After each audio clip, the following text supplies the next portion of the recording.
Hello and welcome. I'm Lindsay Crane, and these are my retro craft dreams. I don't know if you're ready for this or not, but it's time for some more Barbie.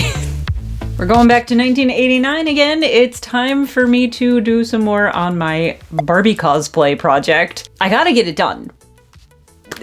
Whether the videos are popular or not, I am committed to finishing this project. So today I'm going to get started on her earrings. They are basically the same design as on her shirt and on her scooter.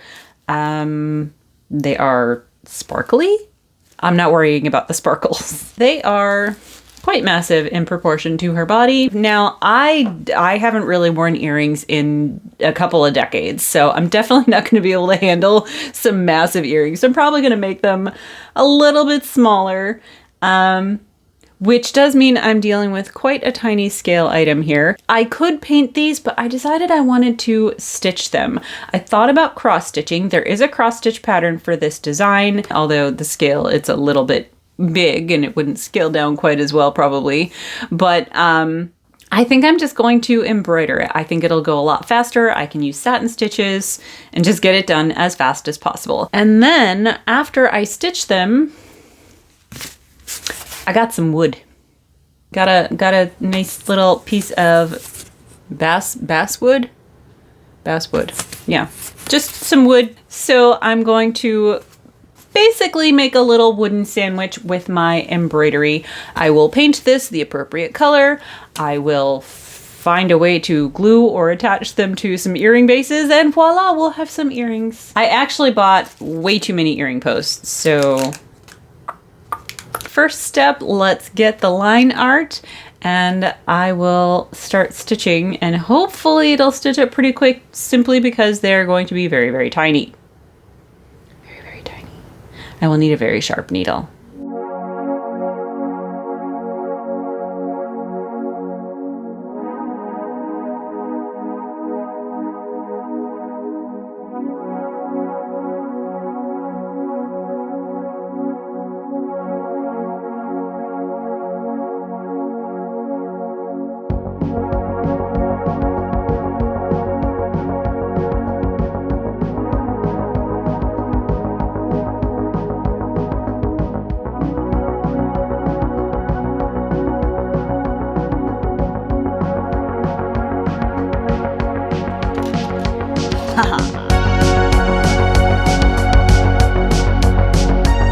I wanted to keep the stitches simple and originally thought I would use satin stitch for everything, but after doing a stem stitch outline, I decided to keep going with it, following the contours of the glass.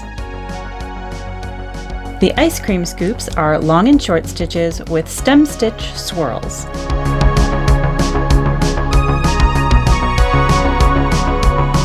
The whipped cream and cherry are satin stitch with stem stitch accents.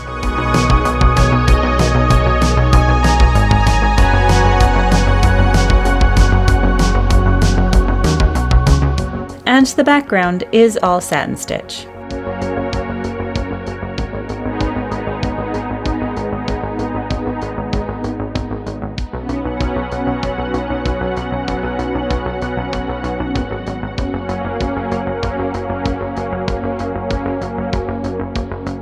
The star in the middle, however, was made with inverted lazy daisy stitches. I probably should have done a white satin background here, but frankly I forgot this part was white, so I simply added a white highlight to help it stand out a little.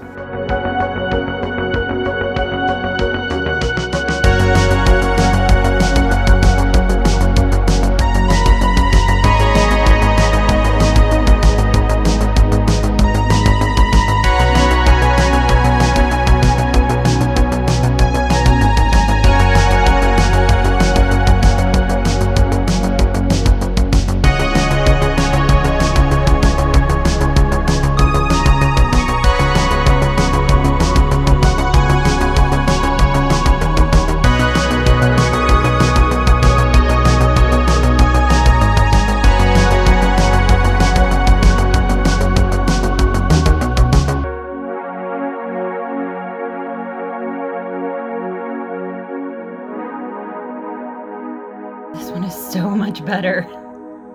It's ridiculous how much better that one is. My embroideries are done. They are wildly different somehow, even though I did them off of the exact same drawing. This one looks so much better. And I don't know what I did differently. Although I guess maybe the lines weren't showing up quite as well on this one, and the ice cream ended up quite a bit wider. It's also possible I didn't do these one after the other. There was like a week or two in between. And I think I may have misremembered how many strands of floss I used on the ice cream. And it's possible one is done with 2 strands and the other is done with 1. Anyway, it's not going to be too big a deal because they're on opposite sides of my head, and it's going to be very difficult for anyone to sit there and like compare. Nobody's going to sit there and compare.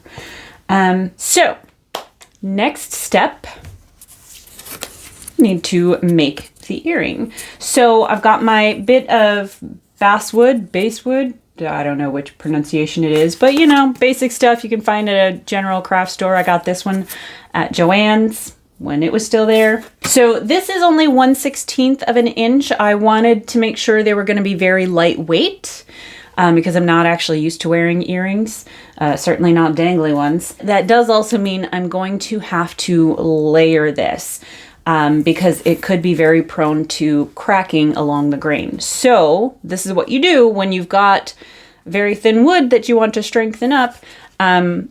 You alternate direction of the grain. So I will have probably 2 layers of the back, one going this way, one going this way, that I can layer together. And then the frame portion will match the grain of the bottom layer. So they will, you know, alternate. And that will help strengthen it up a little. Then I do need to figure out how I'm doing the top part of her earring. And that does have a little bit of a diamondy detail, like with triangles and stuff. So I'll probably build that up. First things first is the frame. Probably I should make like a paper template to see how big my opening should be. And because this is fabric, I do need to pre-paint this. So we're gonna have to cut it, sand it, pre-paint it, then glue it. Junk mail makes for excellent templates. If I make my opening 1 1/8 by 1 5/16. It's almost square, man. And then, okay, that is much wider than I need. So we're gonna make that a little bit narrower, but the height is good. I think I can go 15/16. Don't ask me what that is in centimeters. Is that good? Yeah, I think that'll work. Yeah, you think? Just gonna cut this roughly. I think I might only need like 1/8 of an inch around, yeah? I know it's kind of hard to see white on white. There is a little bit more at the top. This is the part that I need to figure out. So 1 1/4 by 1 3/4. First, I need to make sure that this edge is square enough to use. So I'm gonna line this up. Yeah, looks pretty okay. Make sure we're square and draw that cutting line. Now, can I get my opposite grain on that side? Oh, I can just. Now I can cut those out. I actually need 2 going this way, 2 with the horizontal grain and 2 with the vertical grain. Then for the frame layer, what would be stronger? Probably the vertical grain. Take a few passes here.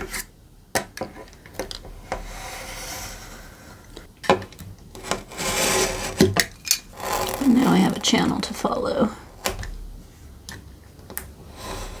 There we go. There's one. Is that loose? We got it. Okay, there we go. So I have my 2 vertical pieces, 2 horizontal pieces, basically centering my window around in my measurement here. Should be able to square that up on the bottom. The top is not cut to size because that's where the overflow is. And then I can just trace my window here. There. You can't see that at all. Take it slow. And yep, we've gone through. Woohoo! That one's a little wider, but I think I can stand to trim it away a tiny bit. We're off by 1 millimeter.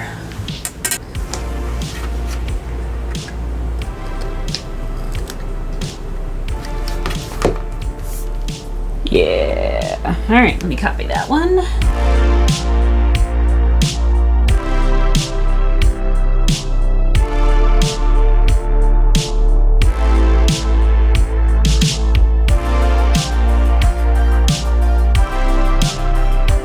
And now for the annoying part.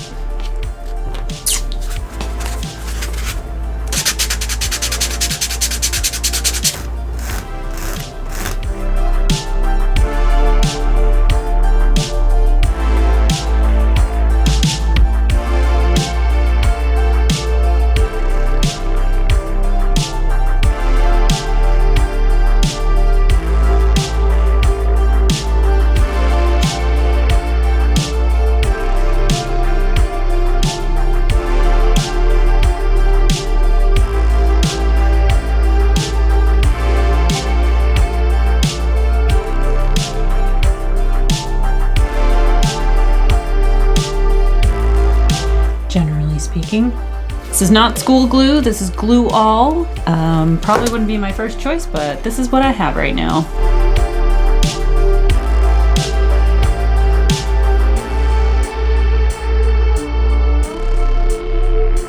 Need a book on these. No, shoot. It's curling up. Shoot. Frick. Really? The Elmer's Glue All, I'm guessing, just has too high of a moisture content for the thinness of this wood. So as you saw, we got some bowing and warping along the grain, and that made it really slippery. You know, it doesn't have enough grip to hold on while drying. But I got the pieces under a book and they dried just fine. So the glue is gonna be okay. But this piece slipped. I did already get another replacement. I went and I found my tiniest drill bit. My power drill, however, is kaput. I can't get the batteries to charge anymore, but you know what? That's probably too much power than I would want for this anyway. Fortunately, I have this little hex screwdriver that can accept bits, and although it falls out, it gets the job done. Because this is so soft, it's super easy to just drill through by hand. So I will be able to drill the holes. I did, after some searching, find enough random jump rings. The next thing that I needed to puzzle out was the little diamond and triangle bit in the top squares. And I had cut out these teeny tiny little pieces that I was going to glue on top, but the slippery glue. Instead of trying to glue the pieces on, I decided to try carving it. And you know what? I think it's gonna work out just fine. I'm gonna get you a close-up of this. I'm gonna show you how I did it. Oh, and it also solved the issue that I was having with, you know, if I glue the little pieces on, then where do I drill the hole? Well, this also solves that issue.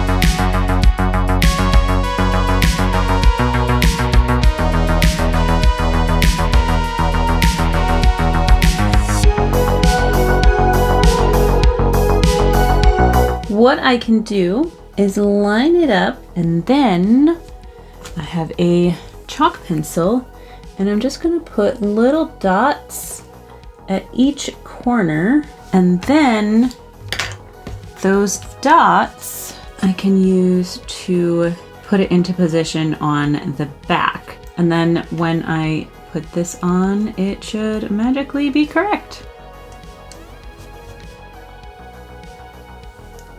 Okay, should still be able to like slide it around. Let's check it, make sure we're good. I think we're good. Let's go ahead and do the other one because I'm gonna wanna get the books on immediately. Dot, dot, dot, goose.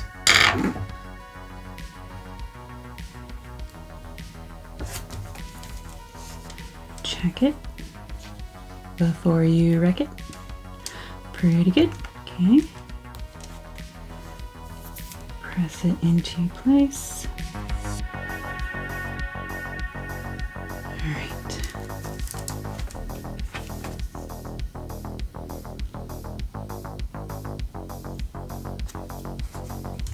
Not quite warped yet. Okay, and then wax paper on top. Scrap paper. Book.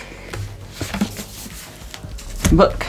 I don't know that this is even strong enough for these. Gonna dip it in and kind of place them on like so. Cross my fingers and hope for the best.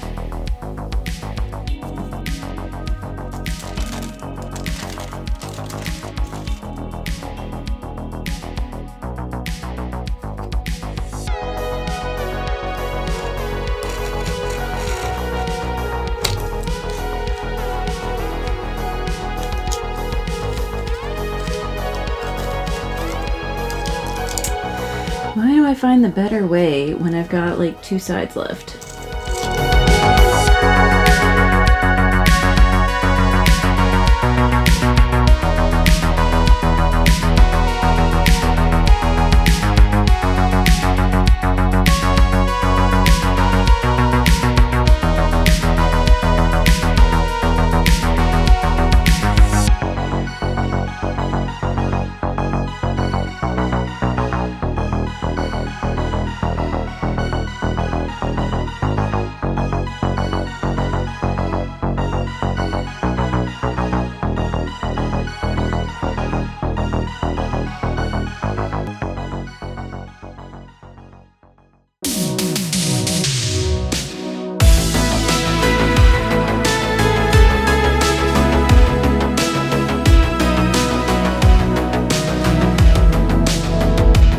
I love these. I thought they would feel a little absurd, but I actually love how they look. I do need to find some different jump rings. The ones going through the wood are too small to close all the way, but more importantly, the connecting ones are too big, so the earrings spin around way too much. Otherwise, I couldn't be happier with this result, and now I want to make more earrings.